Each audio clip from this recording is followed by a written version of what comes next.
Welcome back, everyone. I'm Simon Severino, your personal business coach. And today I will share again my own journey to financial freedom so that you can shortcut your way to financial freedom. Today we look at assets and the portfolio that is now at 1,080,000.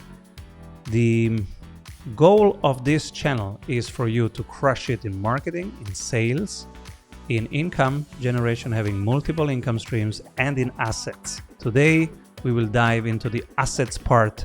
I will share my own assets, what I've been doing this week, and I will share with you one thing that nobody's doing, but that we will be doing here in the public portfolio, because you want to swim on the left side when everybody is swimming on the right side. And this week is Nvidia's earning, everybody's looking at AI. We will be looking at exactly different sector, because when a crowd goes to one big trade, that's exactly the moment not to go there, but to be ready for the next big trade. So let's do this, guys. Let's jump into today's session. First, let's look at the portfolio. Portfolio is at $1,082,000. The main positions right now are Bitcoin, real estate, Solana, and then our high conviction stocks, Amazon, Salesforce, Visa, MSCI, MasterCard, Google, Meta, Palo Alto Networks, and Tesla. The goal portfolio, target portfolio, is on the right side. We want to be next year at around 10% for those. We are far away, so this is the journey. The journey right now is that we have these big positions, especially the ones that exploded today. We have Bitcoin here with 403,000. We have Solana with 111,000. Those I plan to sell over the next days and weeks and months into our highest conviction stocks: Amazon, Salesforce, Visa, MSCI, which I will be analyzing today because nobody's looking at that, MasterCard, Google, Meta, Palo Alto. The reason is that nobody's looking at it. And it has strong fundamentals. So let's clean this up and bring you to the next chart.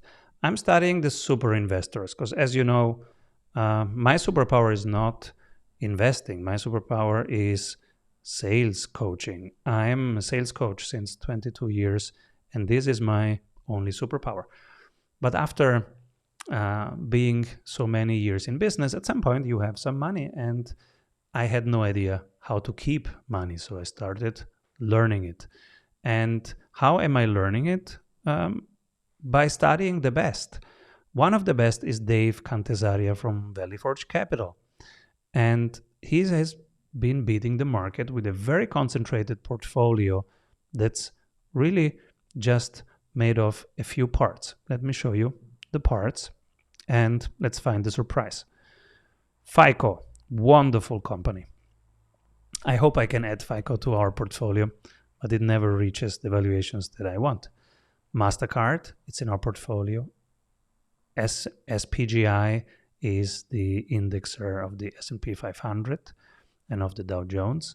Moody's, Intuit, and Visa.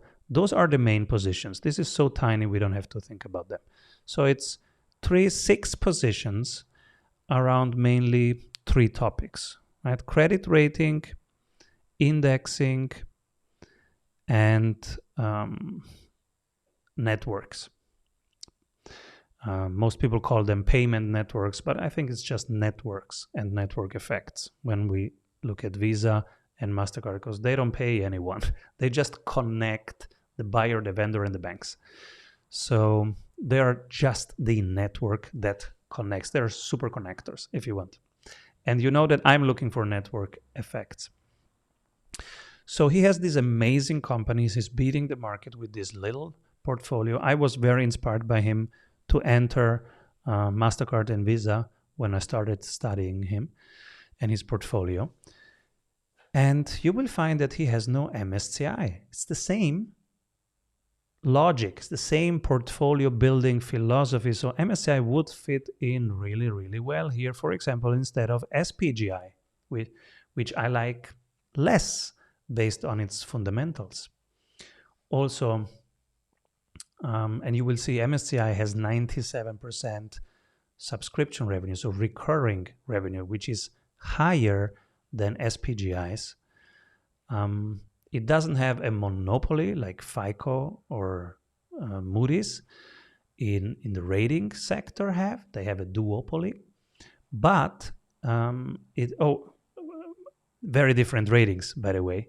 So FICO is consumer ratings, and Moody's does enterprise ratings. But for example, Warren Buffett, if he wants to raise money, he has to get a Moody rating first, otherwise it will be too expensive, even for him, to raise money.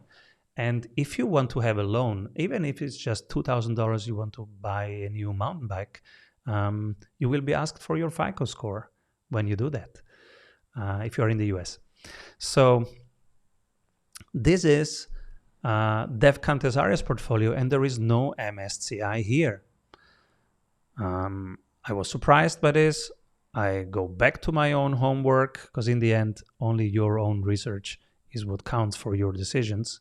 So I go back, do my homework, look back at my own shares here, my own process, which looks at 11 things. Financial buffer, do they have strategic flexibility, debt management, optionality, competitive advantage, resilience to inflation, cost control, can they buy competitors, are they really good general management, and are they really good at capital allocation? So how do I measure that in a quantitative way? It's hard, but you can. If you look at free cash flow per share, operating income, and return on capital employed, it will tell you 80% of those 11 things. So I run through my top 15 and I see that MSCI has all three of this.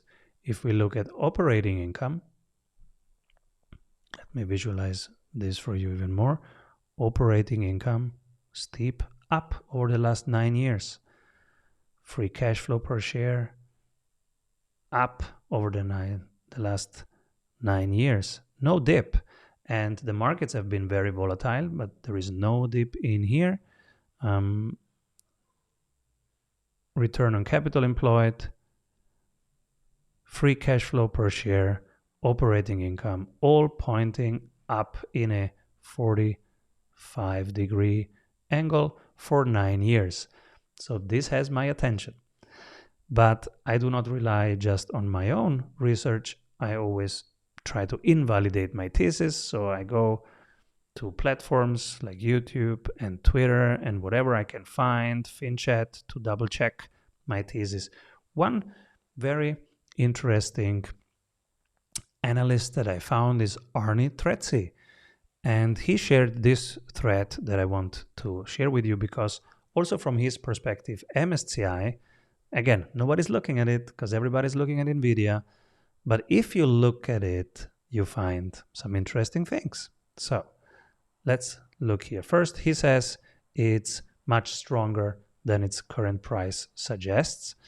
Then he looks at its growth rate, 12% revenue CAGR, compound annual growth rate, 45% free cash flow margins, 20% earnings per share, compound annual growth rate. So very strong fundamentals that are not reflected in the price right now. He sees what I am seeing. This is very undervalued and underappreciated. If you compare the performance of MSCI over the last 12 years to the S&P 500, the S&P 500 looks flat. That's the market. This is the definition of beating the market over 12 years.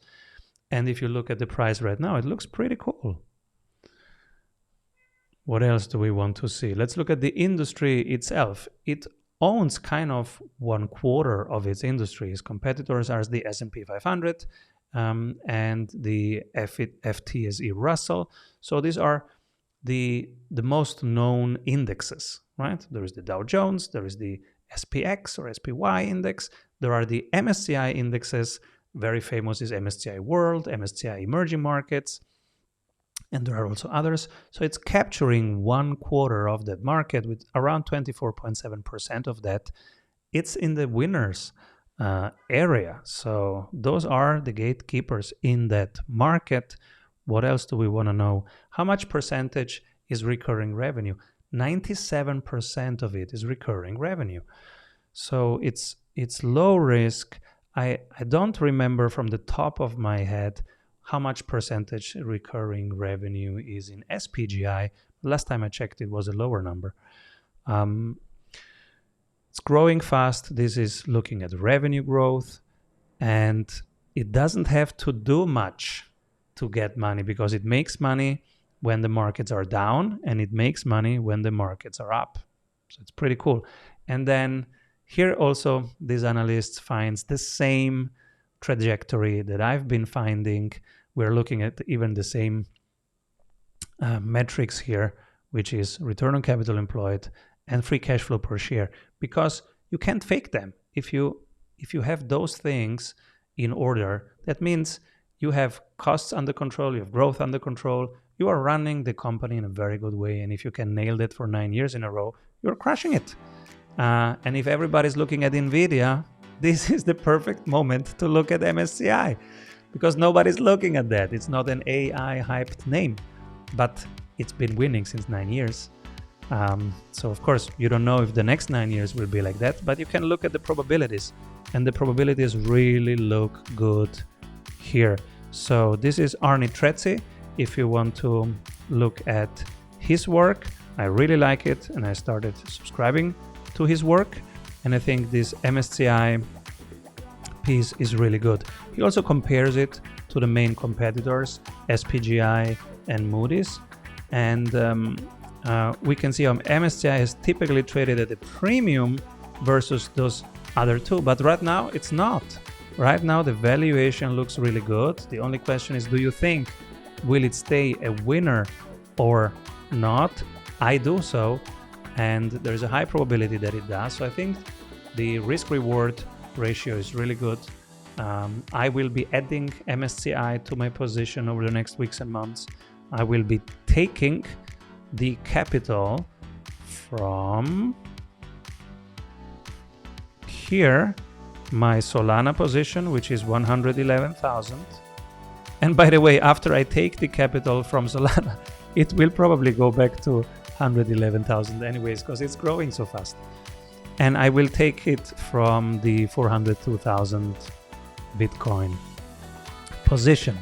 So this is our current portfolio. This is the plan. What is your plan? Let me know in the comments, and I'm happy to answer any questions that pop up. Just put your questions in the comments. If you want to join our mastermind where I coach you every Monday in the 200K club, then join us. It's strategysprints.com/JVC. Have a great day and see you soon, everyone.